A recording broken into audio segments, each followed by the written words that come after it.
नमस्कार साथियों, अगर आपका या आपके घर में किसी भी व्यक्ति का पैन कार्ड बना हुआ है तो ये वीडियो बहुत ही ज़्यादा ध्यान से देखिएगा। क्योंकि बहुत सारे लोग ये सोचते हैं, देखिए आप ही की नहीं, ये सभी की प्रॉब्लम है। बहुत सारे लोग ये सोचते हैं कि जो पैन कार्ड होता है वो सिर्फ़ और सिर्फ टैक्स से रिलेटेड चीज़ों में काम आता है। बैंक में हमें अगर कोई करना है, कोई निवेश वगैरह करना है कहीं पर, तो उसके लिए पैन कार्ड होता है। 50,000 से ऊपर की जमा निकासी करनी है तो उसके लिए पैन कार्ड होता है। लेकिन आप में से बहुत से लोगों को नहीं पता है कि अगर आपके पास या आपके घर में किसी के पास भी पैन कार्ड है तो इस पर 7 बड़े सरकारी लाभ आपको मिलते हैं। आज उन्हीं सरकारी लाभ के बारे में मैं आपको विस्तार से बताऊंगा। वीडियो को शुरू से अंत तक देखिएगा ताकि आपको हर एक जानकारी बिल्कुल क्लियर समझ में आए। तो आइए वीडियो को स्टार्ट करते हैं। तो देखिए, शायद ही ऐसा कोई घर होगा पूरे भारत देश में जिनके घर में किसी के पास पैन कार्ड ना हो। ज़रूर होता है, जैसे आधार कार्ड होता है वैसे ही पैन कार्ड भी होता है ना। लेकिन हमारे समाज की विडंबना ये है कि लोगों को पता ही नहीं है कि आखिर उनके पास जो दस्तावेज हैं उसका उनको क्या क्या फ़ायदा हो सकता है। जिस तरह से राशन कार्ड पर आपको फ्री राशन गवर्नमेंट देती है, आधार कार्ड की सहायता से आप पूरे भारत में कहीं भी यात्रा कर सकते हो, है ना। डोमेस्टिक ट्रैवलिंग आप कर सकते हो, कहीं पर भी आप होटल में स्टे कर सकते हो उसकी सहायता से। ये एक ठोस पहचान पत्र है आधार, है ना। कोई सरकारी जॉब में आपको आवेदन करना है, सरकारी योजना में आवेदन करना है तो आपकी पहचान का ये पुख्ता सबूत है।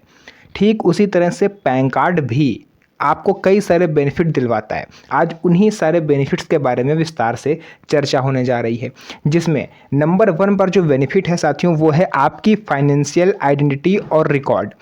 ये सेफ रहते हैं। यानी पैन कार्ड का सबसे बड़ा फ़ायदा है कि आपका वित्तीय पहचान ये सुरक्षित रखता है। आधार कार्ड नॉर्मल पहचान आपकी सत्यापित करता है, आपका एड्रेस सत्यापित करता है, लेकिन पैन कार्ड अगर आपके पास है तो ये आपका वित्तीय रिकॉर्ड सुरक्षित रखने में आपकी मदद करता है। इन केस आगे चल के भविष्य में अगर आपके घर पर इनकम टैक्स का नोटिस आ रहा है या फिर कोई ऐसी कार्रवाई से आपको जूझना पड़ रहा है जो कि आयकर विभाग से संबंधित है और आपने वो काम नहीं किया है, फिर भी आपके घर पर नोटिस आ गया। देखिए, अभी रिसेंटली मेरे एक यूपी का किस्सा है, मैं आपको सुनाता हूँ, बहुत गौर से सुनिएगा, हो सकता है कि आपके काम आए। एक व्यक्ति ने अपने दोस्त के 12 लाख रुपए अपने अकाउंट में जमा करा लिए, धोखे से नहीं, फ्रॉड करके नहीं। उसके दोस्त को कुछ रीज़न रहा होगा, कुछ भी काम रहा हो, या वो इस चीज़ को जानता था कि उसकी ब्लैक मनी थी, उसने वो 12 लाख जो है अपने दोस्त के खाते में कुछ दिन के लिए जमा कराए। अच्छा, बैंक जो भी हो, सरकारी बैंक हो, प्राइवेट बैंक हो, अर्ध सरकारी हो, एसबीआई हो, एचडीएफसी हो, कोई भी बैंक हो, इन सभी का एक काम है, आरबीआई की तरफ से इन्हें निर्देश दिया गया है कि जैसे ही आपके बैंक में कोई बड़ा ट्रांजैक्शन हो रहा है, जैसे 1 लाख रुपए तक का, 2 लाख, 3 लाख, यानी कोई भी बड़ा अमाउंट अगर आपके बैंक से जमा हो रहा है या उसी दिन बैंक से निकल रहा है, तो इसकी सूचना आपको इनकम टैक्स डिपार्टमेंट को देनी होगी। यानी अगर अभी आप 5 लाख रुपए अपने बैंक से निकालने जा रहे हो तो बैंक वाले इसकी सूचना इनकम टैक्स डिपार्टमेंट को भेजेंगे कि इस बंदे ने आज 5 लाख निकाले। या आप जमा करने जा रहे हो तो भी वो ऐसा ही करेंगे। इनकम टैक्स डिपार्टमेंट जो है वो आपके पैन कार्ड के थ्रू, आपका आधार कार्ड पैन कार्ड से लिंक है, वो इस चीज़ को देखता है कि इसका इनकम ऑफ सोर्स है क्या। अगर इनकम ऑफ सोर्स क्लियर नहीं उनको पता चला तो वो आपके घर पर एक नोटिस भेजते हैं इनकम टैक्स वाले कि आप रीज़न बताइए कि इतना पैसा आपके पास कहाँ से आया। फिर आप फंस सकते हो क्योंकि आपको रीज़न तो पता नहीं। और यही हुआ उस व्यक्ति के साथ। उसके दोस्त ने 12 लाख रुपए जमा कराए और उसके घर पर इनकम टैक्स नोटिस आ गया, दोस्त के घर पर, कि आपने ये 12 लाख रुपए आपके अकाउंट में कहाँ से आ गया अचानक से, जबकि आपके अकाउंट में डेली, मतलब हर महीने 5-10 हज़ार से ऊपर जमा नहीं होते हैं। कभी 1 लाख नहीं पहुँचे तो ये 12 लाख कहाँ से आ गए। और वो इस चीज़ का प्रूफ दे नहीं पाया कि उसके दोस्त ने उसको दिए हैं। क्यों नहीं दे पाया प्रूफ? क्योंकि दोस्त ने कैश में उसको 12 लाख दिए थे जमा करने को, और कैश का कोई रिकॉर्ड नहीं होता। अगर इन ऐसी परिस्थिति आपके साथ कभी बन रही है तो जिस भी व्यक्ति का पैसा आप अपने बैंक में जमा करा रहे हो उससे कहो कि हमें ऑनलाइन भेजो, या उसका एक रिकॉर्ड आप अपने पास रखिए, उसकी वीडियो वगैरह बना लीजिए, एक रिकॉर्ड रखिए, ताकि अगर इनकम टैक्स नोटिस आपके घर पर आए तो आप अपनी निर्दोष जो है आप सिद्ध कर सको, आप ये बता सको कि आपने कोई गलती नहीं करी। सेकंड, बैंक अकाउंट प्रॉपर्टी और बड़े लेन देन में ये ज़रूरी होता है। आज पैन कार्ड कई महत्वपूर्ण कामों के लिए आवश्यक है। जैसे आप नया बैंक अकाउंट खोलने जा रहे हो और आपके पास पैन कार्ड नहीं है तो आप अकाउंट खोल ही नहीं सकते। बड़ी राशि के वित्तीय लेन देन में, मैंने अभी बताया, आप कोई प्लॉट खरीदने जा रहे हो, आप कोई घर खरीद रहे हो, कोई वाहन खरीद रहे हो, तो सीधी सी बात है 1 लाख रुपए से ऊपर का आपको ट्रांजेक्शन करना है और बिना पैन कार्ड की सहायता से ये ट्रांजेक्शन हो ही नहीं सकता। मतलब अब बड़े वित्तीय लेन देन में 50,000 रुपये से अगर ऊपर आप निकाल रहे हो, जमा कर रहे हो, तो पैन कार्ड आपको चाहिए। कई प्रकार के बैंकिंग कार्यों में भी इसका यूज़ होता है। ITR भरने और टैक्स रिफंड का फ़ायदा। देखिए, अगर आपकी आय पर किसी भी कारण से TDS या कोई अन्य टैक्स कट गया है तो इनकम टैक्स रिटर्न दाखिल करके आप उसका रिफंड ले सकते हो।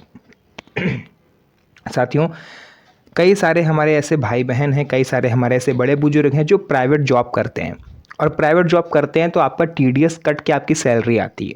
जैसे किसी की सैलरी 15,000 रुपये है तो उसका TDS अप्रॉक्स 100 से 150, लगभग 200 रुपये तक TDS कट जाता है ना। ज़्यादा सैलरी है तो ज़्यादा TDS कटता है।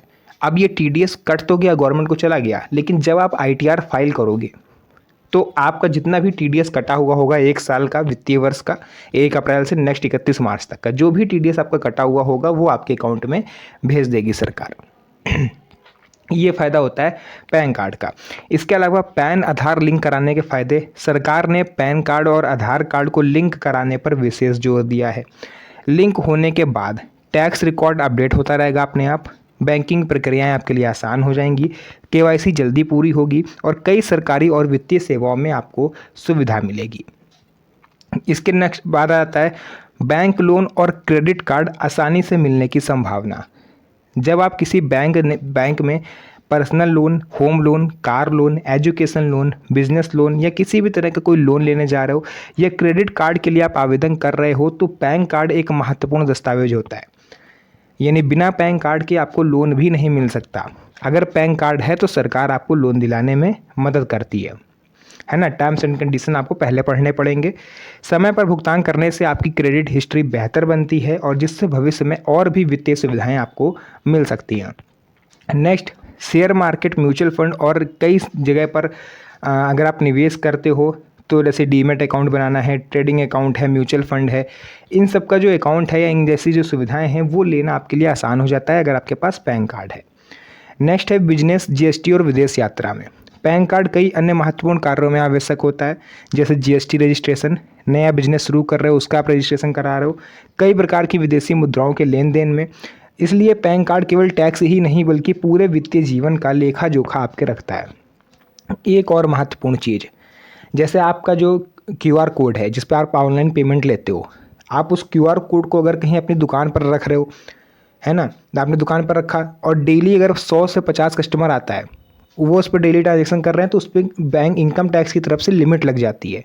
अगर आपने रजिस्ट्रेशन नहीं कराया हुआ, पैन कार्ड लिंक नहीं है, फिर डेली जैसे 50 पे लिमिट है तो 50 लोग से ज़्यादा ट्रांजेक्शन कर नहीं पाएंगे ऑनलाइन।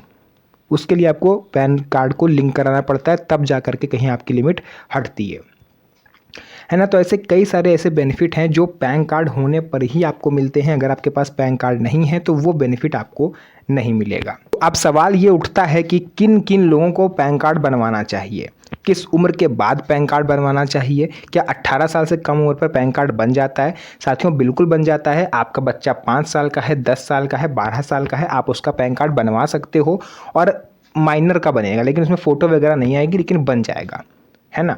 तो पैन कार्ड सभी को बनवाना चाहिए, चाहे विद्यार्थी आप हो, आप गृहिणी हैं, आप बुजुर्ग हैं, आप युवा हैं, कहीं नौकरी कर रहे हैं, कोई बिजनेस कर रहे हैं, किसी भी काम में आप लगे हो, कुछ नहीं भी कर रहे हो, खाली बैठे हो, लेकिन भविष्य में आप कुछ ना कुछ तो करोगे जिससे आपको पैसा मिलेगा, तो पैन कार्ड ज़रूर बनवाइए, क्योंकि ये आपकी बैंकिंग समस्याओं को निपटाता है। ये चीज़ ध्यान रखिएगा।